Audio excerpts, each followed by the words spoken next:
My name is Josh Paddock. This is Ap2 week 4, the lymphatic system video video lab. It's June 3rd, 2018. Sorry, my house is currently getting remodeled. So, but we're talking about lymphatic system. So here we go. The thymus. It's going to be substernal, and then between the lungs. Right here we have the spleen, which is going to be left upper quadrant. It's going to be opposite right now, but left upper quadrant under the rib cage above the stomach. After that we have the tonsils right here, flamed with sickness, strep throat.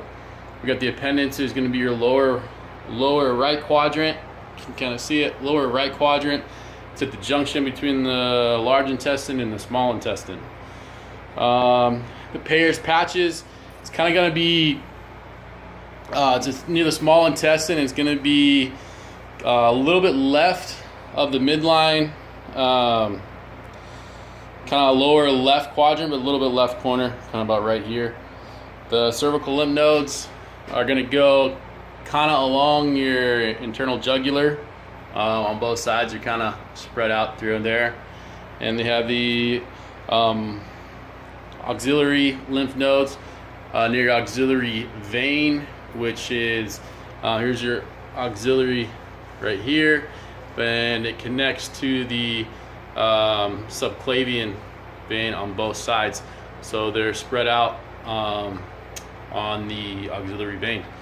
So the path of the lymphatic system it's kind of branched out like the vascular system as well. As the oxygenated blood goes down through the vasculature, hits the cells, a lot of the plasma comes out, some of the protein, as it goes through the cells and goes back through that transition period.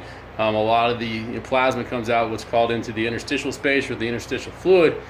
That gets caught up by the pathways of the lymphatic system, kind of like veins, but just for a different product, pretty much.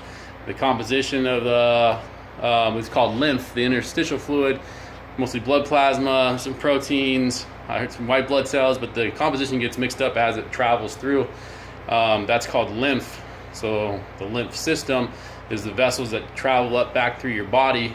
They go through certain parts. They work like veins. They have valves that kind of get pushed up. Since you don't have a heart to push through, they have valves that kind of progress it to a certain point, then stop it. They go through lymph nodes, which have lymphocytes B and T. Those cleanse, filter out the lymph before it gets put back into the venous system at the subclavian veins. So again, my name is Joshua Paddock. This is Ap2. This is week 4 video lab lymphatic system. Again, it is June 3rd, 2018. Have a good night.